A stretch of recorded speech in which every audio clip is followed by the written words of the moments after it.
नमस्कार, आप देख रहे हैं वन उत्तराखंड। मैं हूं आपके साथ ऋषभ पांडे। बुलेटिन की शुरुआत करेंगे इस वक्त की हेडलाइंस के साथ।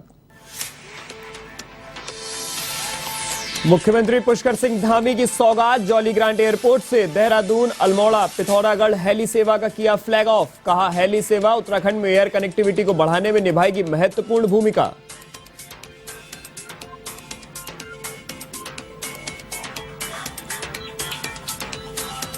मुख्यमंत्री धामी का ऋषिकेश दौरा, एम्स में नवनिर्मित पीडियाट्रिक आईसीयू का किया शुभारंभ। कहा, इन स्वास्थ्य सेवाओं से पड़ोसी राज्यों को लोगों को भी मिलेगा लाभ।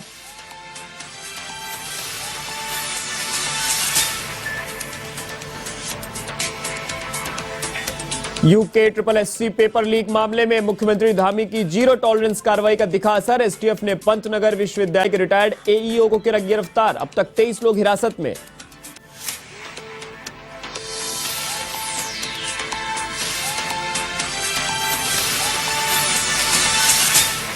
प्रत्येक जिले में शवदाह गृह बनाए जाने को लेकर हाईकोर्ट में सुनवाई। राज्य सरकार को निर्देश देकर सभी नगरपालिका क्षेत्रों में विद्युत या गैस शवदाह गृह स्थापित करने के आदेश। याचिका में कोरोना काल का दिया गया हवाला।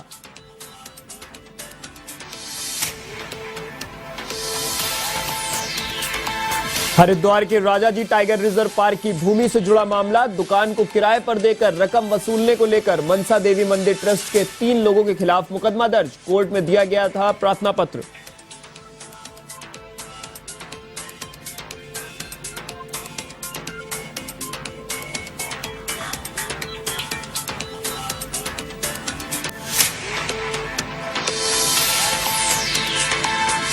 अब खबरें विस्तार से। मुख्यमंत्री पुष्कर सिंह धामी ने जॉली ग्रांट एयरपोर्ट से देहरादून, अल्मोड़ा, पिथौरागढ़ हेली सेवा का फ्लैग ऑफ किया। आपको बता दें कि यह हेली सेवा देहरादून से हल्द्वानी, पंतनगर, अल्मोड़ा, पिथौरागढ़ तक चलेगी और 7 सीटर पवन हंस की यह सेवा अभी सप्ताह में 1 दिन चलेगी। इसको लेकर मुख्यमंत्री पुष्कर सिंह धामी ने केंद्रीय नागरिक उड्डयन मंत्री ज्योतिरादित्य सिंधिया का आभार व्यक्त किया और कहा कि उड़ान योजना के तहत राज्य में जो हेली सेवाएं चल रही हैं, यह उत्तराखंड में एयर कनेक्टिविटी को बढ़ाने में महत्वपूर्ण भूमिका निभाएंगी। इन सेवाओं से लोगों को आवागमन की सुविधा आसान होगी। मुख्यमंत्री ने कहा कि उत्तराखंड धार्मिक एवं पर्यटन की दृष्टि से महत्वपूर्ण राज्य है और राज्य सरकार का यह प्रयास है कि श्रद्धालुओं एवं पर्यटकों को राज्य में आवागमन के लिए हर प्रकार की सुविधा मिल सके।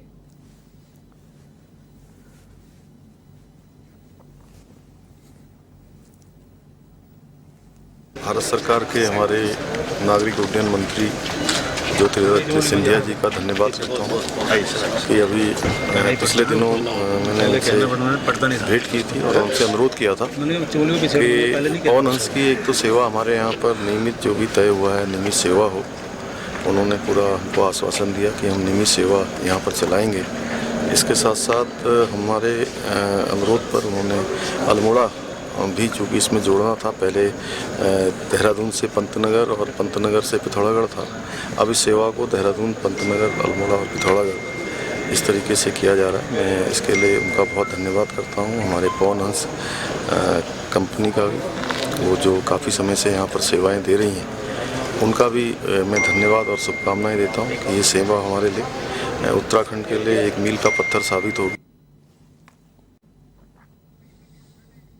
उत्तराखंड के मुख्यमंत्री पुष्कर सिंह धामी ने ऋषिकेश एम्स के अंदर बाल रूप चिकित्सा विभाग में नवनिर्मित पीडियाट्रिक आईसीयू का शुभारंभ किया। मुख्यमंत्री ने दावा किया है कि उत्तराखंड में स्वास्थ्य सेवाओं को इतना मजबूत किया जाएगा कि राज्य के साथ साथ पड़ोसी राज्यों के लोगों को भी इसका लाभ मिल सकेगा। इस दौरान मुख्यमंत्री ने कहा कि मरीजों के लिए डॉक्टर ही भगवान का रूप होते हैं, इसलिए मरीजों के साथ उनके तीमारदारों की आकांक्षाओं पर खरा उतरने का प्रयास डॉक्टर करते रहे हैं। इस मौके पर वित्त मंत्री प्रेमचंद अग्रवाल, वन मंत्री सुबोध उनियाल, ऋषिकेश मेयर अनीता ममगई, एम्स निदेशक प्रोफेसर मीनू सिंह उपस्थित रहे।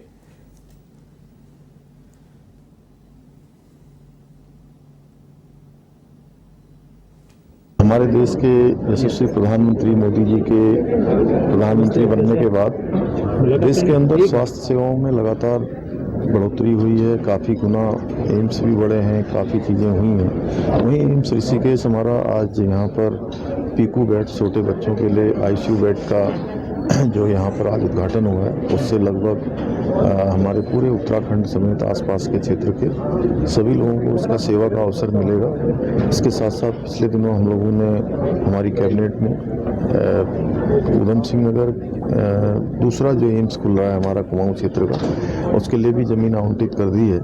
जल्दी वहाँ पर भी निर्माण कार्य प्रारंभ हो जाएगा और उसके निर्माण कार्य प्रारंभ होने से जहाँ ऋषिकेश एम्स से लोगों को हजारों लोगों को रोज़ की ओपीडी सेवाएं मिलती हैं, उस क्षेत्र में भी ओपीडी सेवाएं जो काफ़ी अच्छे स्तर की और मैं कहूँ कि एक अच्छा संस्थान, एक विश्वसनीय संस्थान खुलेगा, जिससे निश्चित रूप से लाभ होगा। और आज जो बच्चों का हमारा यहाँ पर ये टीकू वार्ड का उद्घाटन हुआ है, उससे निश्चित रूप से बहुत बड़ा फायदा। देवभूमि उत्तराखंड में पहली बार आयोजित हुई गदरपुर में 33वें राष्ट्रीय कैनो स्प्रिंट सीनियर महिला एवं पुरुष चैंपियनशिप की समाप्ति के दिन मुख्यमंत्री धामी ने पहुंचकर खिलाड़ियों का उत्साह बढ़ाया। इस दौरान उन्होंने कैनोइंग रेस का लुत्फ उठाया। सीएम धामी ने फर्स्ट, सेकंड और थर्ड आई टीमों को मेडल और पुरस्कार वितरित किए। चुका है, बहुत ही जबरदस्त मुकाबले रहे हैं और रेस्क्यू कर रहे हैं पूरी टीम का। बहुत कि ये बड़ा अद्भुत था कि नॉर्थ इंडिया में पहली बार इस प्रकार की कैनोइंग प्रतियोगिता यहाँ पर हुई, जिसमें 700 से भी ज़्यादा खिलाड़ियों ने भाग लिया। निश्चित रूप से इस प्रतियोगिता के आयोजन से जहाँ खेलों के विकास के लिए खिलाड़ियों को उत्कृष्ट प्रदर्शन के लिए प्रेरणा मिलेगी, आगे बढ़ेंगे। वहीं हमारा ये जो गुलरभोज क्षेत्र है, ये वन डिस्ट्रिक्ट वन डेस्टिनेशन के क्षेत्र में इसका चयन है। यहाँ पर पर्यटन की बहुत अपार संभावनाएं हैं। उस क्षेत्र में भी हम आगे काम करेंगे। आगे जो यहाँ पर ज़रूरत की चीज़ें हैं, इसको बढ़ाने के लिए हम आगे बात करना है, आगे प्रस्ताव देने हैं, जिससे कि कनेक्टिविटी अच्छी हो, लोगों के आने जाने की अच्छी व्यवस्था हो और यहाँ अंदर के जो गांव हैं उन गांवों को भी मूलभूत सुविधाओं से जोड़ने के लिए हम लोग प्रयास करेंगे। और खेलों के क्षेत्र में जहाँ आज भारत का पूरी दुनिया में आज डंका बज रहा है, भारत के खिलाड़ी एक अच्छे से अच्छा प्रदर्शन कर रहे हैं, वहीं उत्तराखंड राज्य में भी हम लोगों ने खेलों को आगे बढ़ाने के लिए, खेलों के प्रोत्साहन के लिए, खिलाड़ियों के प्रोत्साहन के लिए यहाँ नई खेल नीति लेकर आए हैं। उस नई खेल नीति के माध्यम से सभी खिलाड़ियों के प्रोत्साहन के लिए उसमें व्यवस्था की गई है। इधर यूके SSSC मामले में एसटीएफ ने एक और गिरफ्तारी की है। इस पेपर लीक मामले में अधिकारी भी गिरफ्तार किए जा रहे हैं। आपको बता दें, पंतनगर विश्वविद्यालय के रिटायर्ड एईओ को एसटीएफ द्वारा इस मामले में शामिल पाया गया, जिसको लेकर यह गिरफ्तारी की गई है। बता दें कि वर्ष 2006 से 2016 तक परीक्षा सेल पंतनगर यूनिवर्सिटी में रिटायर्ड एईओ दिनेश चंद्र जोशी कार्यरत थे। अब देखने वाला यह होगा कि एसटीएफ की टीम कब तक इस मामले की जड़ तक पहुंचती है। पुलिस कस्टडी रिमांड एक योजना का पार्ट होता है, जहां पुलिस को ऐसा लगता है कि कोई महत्वपूर्ण साक्ष्य और जो के द्वारा उसमें मिल जाएगा तो न्यायालय की परमिशन से होता है। तो बहुत ज़्यादा इसमें बताया जाना उचित नहीं होगा, लेकिन हाँ, ये जो पीसीआर लिया था उससे बहुत सारी महत्वपूर्ण कड़ियों को, साक्ष्यों को जोड़ने में हमें सफलता मिली है, जिससे न्यायालय में हमारा केस जो है ज़्यादा मजबूत हो सके। के आदेश पर कुछ मामलों की जाँच आई थी, जिससे एक जाँच में जो सचिवालय रक्षक परीक्षा, जिसका परिणाम अभी फाइनली घोषित नहीं हुआ, लेकिन फर्स्ट फेज का परिणाम आ गया था, उसमें हमने प्राथमिक रूप से जाँच करी। जाँच में जो हमें अनियमितता या जो हमें पता चला कि प्रश्न पत्र इसका भी कहीं लीक हुआ था, उसमें कुछ छात्रों द्वारा इसमें उचित साधनों का प्रयोग करके इसमें उत्तीर्ण हुए। तो उस संबंध में हमने मुकदमा कल एक रायपुर थाने में दर्ज कराया था और इसमें 4 लोगों को नेम्ड किया है, जो पूर्व में भी यूकेएसएससी की बीपीडीओ वाली परीक्षा में सम्मिलित रहे हैं, उनको भी नेम्ड किया। साथ ही इसमें अन्य लोगों का भी पता चला है और उसके लिए हमारी टीमें जो रवाना की गई है, जो साक्ष्य सेलेक्ट हुए हैं, कुछ छात्रों के इसमें बयान भी लिए गए, जिनके द्वारा बताया गया कि उन्होंने उचित साधनों से परीक्षा को जो प्रथम जो स्टेज को उत्तीर्ण किया है। तो योजना अभी हमारी स्टार्ट हो गई है। वहीं कांग्रेस के पूर्व प्रदेश अध्यक्ष प्रीतम सिंह ने भर्तियों पर जांच की मांग की है। आपको बता दें, उन्होंने कहा कि प्रदेश में लाखों युवा बेरोजगार हैं और विभागों में सरकार बैकडोर से धांधली की भर्ती करवा रही है। उन्होंने जांच की मांग करते हुए कहा कि जब से प्रदेश की विधानसभा अस्तित्व में आई है, तब से लेकर आज तक विधानसभा में हुई भर्तियों की जांच होनी चाहिए। राज्य के अंदर बेरोजगार साथियों को रोजगार देने की बात बड़े जोर शोर से उठती रही है, लेकिन जिस तरीके से भर्तियों में अनियमितता और भ्रष्टाचार हो रहा है, मैं समझता हूँ ये उत्तराखंड राज्य के लिए शुभ संकेत नहीं है। सरकार किसी की भी हो, लेकिन अगर इस तरीके के कृत्य होंगे तो जिन नौजवान साथियों को हम रोजगार देने की बात करते हैं उनके भविष्य के साथ हम खिलवाड़ करने का काम करें। आप कह रहे हैं विधानसभा में जो भर्तियां हुई है, निश्चित रूप से अगर विधानसभा की भर्तियों में अनियमितता हुई है तो उसकी जांच होनी चाहिए। और मैं तो कहता हूं कि जिस दिन से विधानसभा अस्तित्व में आई है उस दिन से जो विधानसभा के अंदर भर्तियां हुई है उन सबकी जांच होनी चाहिए ताकि वास्तविकता सामने आ सके। इधर हरिद्वार के राजाजी टाइगर रिजर्व पार्क की भूमि पर दुकान बनाकर किराए पर देकर रकम वसूलने का मामला सामने आया है, जिसके आरोप में कोर्ट के आदेश पर शहर कोतवाली पुलिस ने मनसा देवी मंदिर ट्रस्ट से जुड़े 3 लोगों के खिलाफ मारपीट समेत कई धाराओं में मुकदमा दर्ज कर लिया है। कोर्ट को दिए प्रार्थना पत्र में देहरादून की रहने वाली महिला शशि ठाकुर ने बताया कि उनके चाचा रामा को मनसा देवी मंदिर ट्रस्ट के कैंपस में एक दुकान कैंटीन के लिए किराए पर दी गई थी, जिसका सालाना किराया उसके चाचा अदा करते थे। महिला ने बिंदु गिरी, द्वारिका मिश्रा और मुख्य पुजारी सुरेश तिवारी पर गंभीर आरोप लगाते हुए कोर्ट के आदेश पर मुकदमा दर्ज कराया है।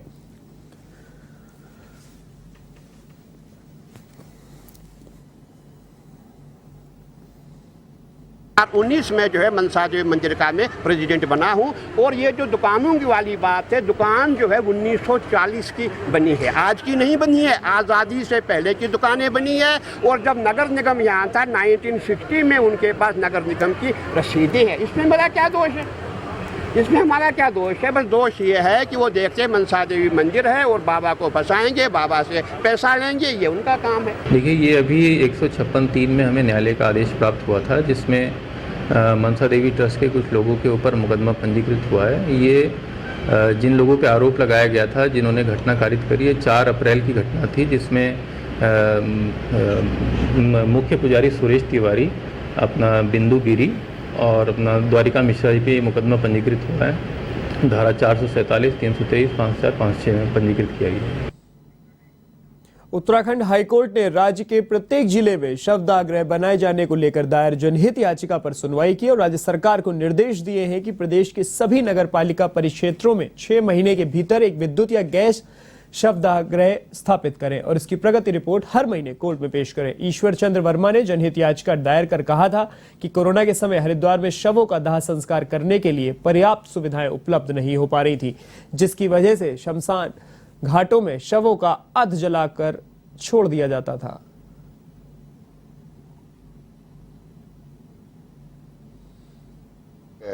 नागरिक हैं ईश्वर चंद्र वर्मा, उन्होंने एक जनहित याचिका लगाई। उनका ये कहना था कि साहब हरिद्वार में एक मशीन है जो विद्युत सौदागर, वो कई सालों से बंद पड़ा हुआ है।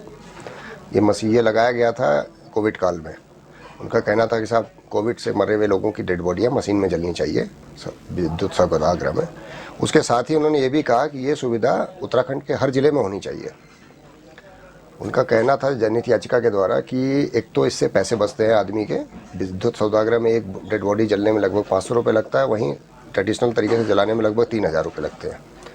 दूसरा, पेड़ों की बचत, पॉल्यूशन से बचत, नदी का पानी गंदा नहीं होगा, धुआं से एटमॉस्फेयर गंदा नहीं होगा, ये सब चीज़ें। तो इस याचिका में सरकार से जवाब आया कई जिलाधिकारियों ने, उन्होंने कहा साहब हमारे पास फंड की कमी है इन मशीनों को लगाने के लिए। तो आज अदालत ने उसमें संज्ञान लेते हुए सरकार से कहा कि वो इसमें कार्रवाई करे। 6 महीने के अंदर उत्तराखंड की समस्त नगर पालिका सीमाओं में कम से कम एक देश में रोटरी क्लब के सहयोग से प्रसाद हॉस्पिटल में निःशुल्क महिला जांच शिविर का आयोजन किया जा रहा है, जिसमें जांच के लिए आने वाली महिलाओं को अग्रिम रजिस्ट्रेशन करवाना अनिवार्य किया गया है। इस मामले में रोटरी क्लब के पदाधिकारियों और प्रसाद हॉस्पिटल के डॉक्टरों ने संयुक्त रूप से प्रेस वार्ता की और इस दौरान जानकारी दी कि हर साल की तरह इस साल भी रोटरी क्लब की ओर से प्रसाद हॉस्पिटल में निःशुल्क महिला जांच शिविर का आयोजन किया जा रहा है, जिसमें बच्चेदानी का कैंसर, बांझपन व महिलाओं से संबंधित कई बीमारियों की जांच निःशुल्क की जाएगी। एक तो डिजिटल वीडियो कॉल्पोस्कोपी होती है, जिससे बच्चेदानी के मुख की जांच होती है, जो कि कैंसर की कोशिकाओं को बहुत अर्ली स्टेज में डिटेक्ट कर लेती है। एक तो ये जांच निःशुल्क रखी है और दूसरा ट्रांसवेजाइनल अल्ट्रासोनोग्राफी, जो कि बच्चेदानी और अंडाशय के लिए भी बहुत जल्दी स्टेज में कोई भी बीमार आकार विकार होता है, जैसे रसौली या गांठ है, वो सब जल्दी पता करा लेती है। एक तीसरा, हम लोगों ने बाचपन से रिलेटेड भी कैंप रखा हुआ है, जैसे शादी को 10-12 साल हो गए और बच्चा नहीं ठहर रहा। ये महिलाओं से जो संबंधित बीमारियां हैं, जो कि गर्भपात से संबंधित बीमारी है, उनके लिए कैंप लगाया जा रहा है और रोटरी क्लब की तरफ से इसको क्योंकि जो ये डॉक्टर साहब हैं हमारे रोटेरियन हैं और लगभग हर साल की बात ही ये इस साल भी हमारा कैंप लग रहा है और मुझे लगता है इस कैंप में ज़्यादा ना हो तो 100-200 लोग भी अगर इसमें इसका लाभ ले सके तो ये हमारे लिए एक अच्छी बात होगी। चमोली जनपद में ऑपरेशन मुक्ति अभियान के तहत गोपेश्वर मुख्यालय में स्कूली छात्र छात्राओं के द्वारा जन जागरूकता रैली निकाली गई, जिसमें स्थानीय लोगों को भिक्षावृत्ति का उन्मूलन कर शिक्षित समाज को स्थापित करने के लिए जागरूक किया गया और सभी लोगों से भिक्षावृत्ति जैसे बुराइयों का अंत करने के लिए अपना अभिन्न योगदान देने की अपील की गई। वहीं उत्तराखंड पुलिस द्वारा चलाए जा रहे अभियान का जनपद में जगह जगह व्यापक प्रचार प्रसार भी किया गया।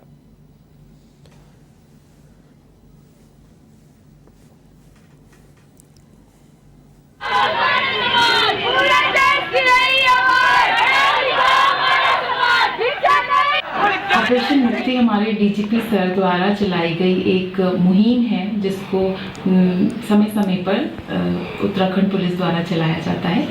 पिछले वर्ष भी ऑपरेशन मुक्ति चलाया गया था और इस वर्ष भी ऑपरेशन मुक्ति की शुरुआत 1 अगस्त से कर दी गई है, जो कि 2 माह चलाया जाएगा।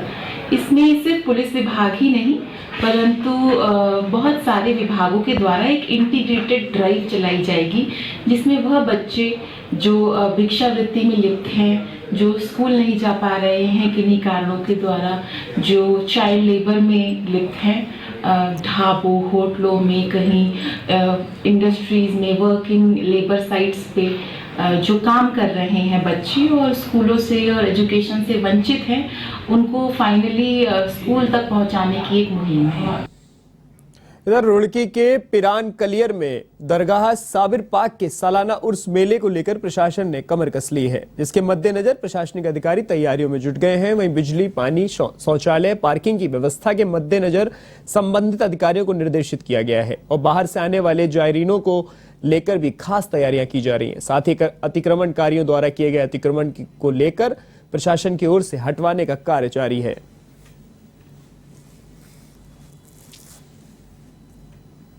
में लगने वाले सालाना उर्स को लेकर जिलाधिकारी महोदय द्वारा बैठक कर विस्तृत निर्देश किए गए थे।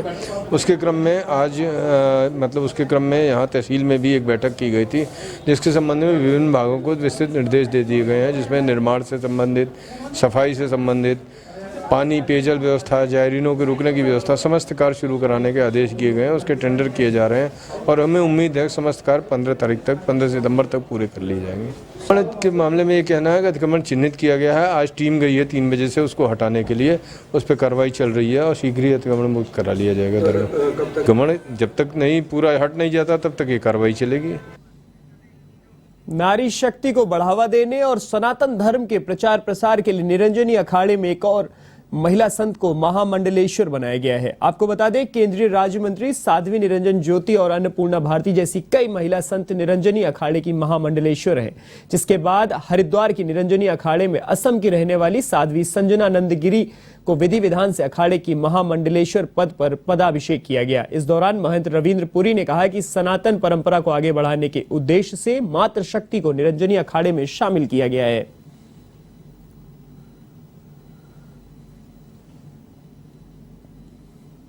और आज इनको हमने निरंजनी अखाड़े का महामंडलेश्वर बनाया है, ताकि जो हमारी सनातन परंपरा है, जो हमारी परंपराएं लुप्त हो रही है, उसको आगे बढ़ाया जाए, मातृशक्ति को आगे लाया जाए। इसीलिए हमने आज माता जी को जो है निरंजनी अखाड़े का महामंडलेश्वर बनाया। मंडलेश्वर होता है, महामंडलेश्वर का अर्थ ये होता है उसको ज्ञान होना चाहिए। सबसे जो पहली बात है, महामंडलेश्वर को पढ़ा लिखा ज्ञानी होना अति आवश्यक है। संत कोई भी बन सकता है, परंतु महामंडलेश्वर जो है वो पढ़े लिखे ही बन सकते हैं। अखाड़ों में महंत कोई भी हो सकता है, संत कोई भी हो सकता है, परंतु महामंडलेश्वर को उसका जो सनातन परंपरा का जानकार, सनातन परंपरा का ज्ञान होना अति आवश्यक है। बहुत अच्छा है और मुझे लगता है कि निरंजनी अखाड़े का बहुत श्रेष्ठ निर्णय है और महिलाओं का सम्मान होना चाहिए और श्रेष्ठ सन्यासिनी अगर कोई है तो उसको अधिकार मिलना चाहिए, उसको वह पद मिलना चाहिए जो जिस योग्य है। मुझे लगता है कि वो एक श्रेष्ठ सन्यासिनी है और श्रेष्ठ साध्वी है, तो उसको आज अखाड़े के तत्वाधान में, अखाड़े के निर्णय से उसको आज एक श्रेष्ठ पद पर स्थापित किया गया।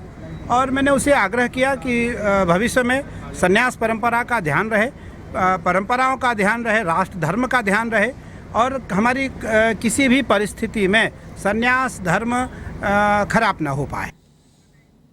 इधर एम्बुलेंस चालकों पर प्रशासन ने हंटर चलाते हुए मनमाना किराया वसूलने पर अंकुश लगा दिया है।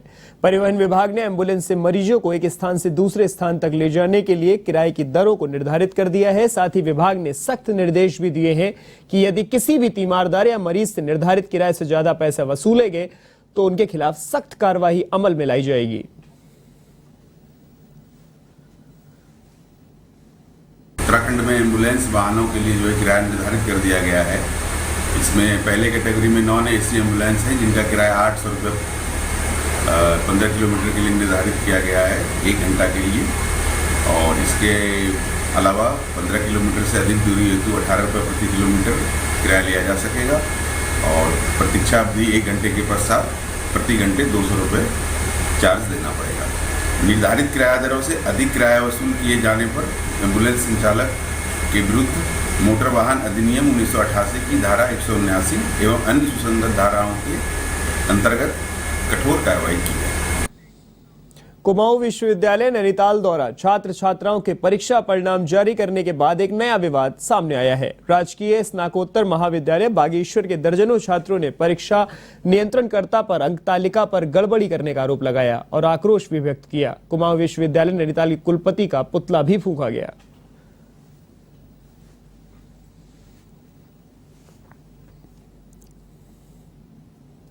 चल रहा है, इसमें हमारे जो उच्च शिक्षा मंत्री है उनका बयान यहाँ पर आना चाहिए था कि इस तरीके से गड़बड़ियाँ नहीं होनी है। मैं देख रहा हूँ कल से ये पूरे मीडिया पे चल रहा है, अभी तक हमारे जो उच्च शिक्षा मंत्री है उनका भी कोई बयान नहीं आया है। कहीं ना कहीं वो छात्रों के हितों के लिए संवेदनशील नहीं है, केवल उनको अपना जो चुनावी जो स्टैंड जब चुनाव का समय आता है उस समय वो सही रहते हैं, बाकी और टाइम पे उनको जनता के मुद्दों पर कोई लेना देना नहीं है। BA BSc और BCom के जो 3rd ईयर के छात्र छात्राएँ हैं उनकी अंक तालिका में गड़बड़ी हुई है। उनके 0 इस प्रकार के मार्क्स उसमें आ रखे हैं, तो उनको बड़ी दिक्कतें हो रही है। इसमें विश्वविद्यालय नैनीताल द्वारा काफ़ी ज़्यादा गड़बड़ी की गई है। जैसे कि उन्हें पता है कि यदि हमारे साथ ऐसा खिलवाड़ होगा तो देखो ऐसे में छात्र यदि गलत कदम उठाता है तो उसके लिए कौन जिम्मेदार है। चलिए इस बुलेटिन में फिलहाल के लिए इतना ही। देश और दुनिया की तमाम खबरों के लिए आप देखते रहिए A1 TV। नमस्कार।